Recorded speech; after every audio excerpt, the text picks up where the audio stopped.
Hello, everyone. How are you guys this evening? It's Wednesday evening and we're getting ready for Bible study, but I'm not sharing that today.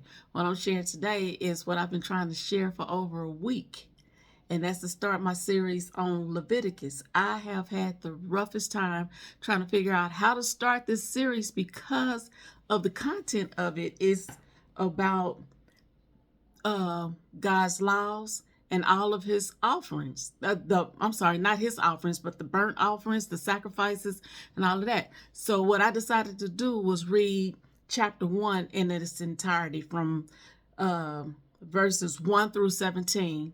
And I'm reading it in the NLT just because I want you to really understand what I'm trying to get across to you. And the only way to do that is is for you to understand chapter 1 about the offerings, the sacrifices, how he wants his offerings given to him to guide you and lead you, if that makes any sense. But let me start. Okay. The Lord called to Moses from the tabernacle and said to him, "Give the following instructions to the people of Israel. When you present an animal as an offering to the Lord, you may take it from your herd of cattle or your flock of sheep and goats. If the animal you present as a burnt offering is from the herd, it must be a male with no defects. Bring it to the entrance of the tabernacle so you may be accepted by the Lord. Lay your hand on the animal's head, and the Lord will accept its death in your place to purify you, making you right with him. Then slaughter the young bull in the Lord's presence, and Aaron's sons, the priests, will present the animal's blood by splattering it against all sides of the altar that stands at the entrance to the tabernacle. Then skin the animal and cut it into pieces. The sons of Aaron, the priests, will build a wood fire on the altar. They will arrange the pieces of the offering, including the head and fat, on the wood burning on the altar. But the internal organs and the legs must first be washed with water. Then the priest will burn the entire sacrifice on the altar as a burnt offering. It is a special gift, a pleasing aroma to the Lord.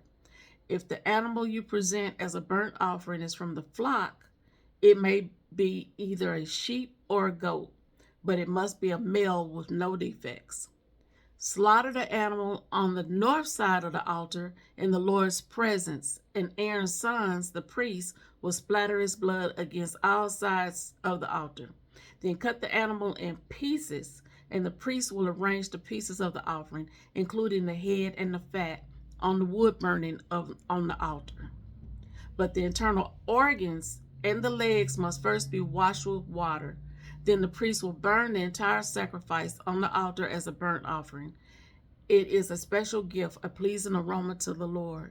If you present a bird as a burnt offering to the Lord, choose either a turtle dove or a pigeon.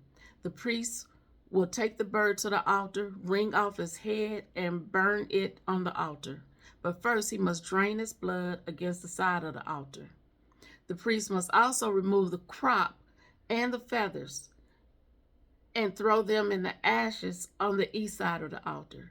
Then, grasping the bird by its wings, the priest will tear the bird open, but without tearing it apart. Then he will burn it as a burnt offering on the wood burning on the altar. It is a special gift, a pleasing aroma to the Lord. Now, that's what I've been trying to get wrapped in my head, how to explain that. All of the ways that they do the sacrifices of the animals for offerings. Now, the rest of the chapters, I'll read God's laws and everything. You already know. I'm giving it to you up front. What's going to happen and how it needs to happen with the offerings and the sacrifices. So now I'm going to get into reading the laws of God from Leviticus in the next chapter. All right. I hope you guys have a good evening. I hope you stay in and listen, and if you have any questions or you're confused like I am, let me know and we'll figure it out together. But I want to share this because I want to make sense of it and learn from it the same way I want to share with everybody else, and you guys learn with me. Let's learn it together. All right, I'll talk to you again soon. Blessings.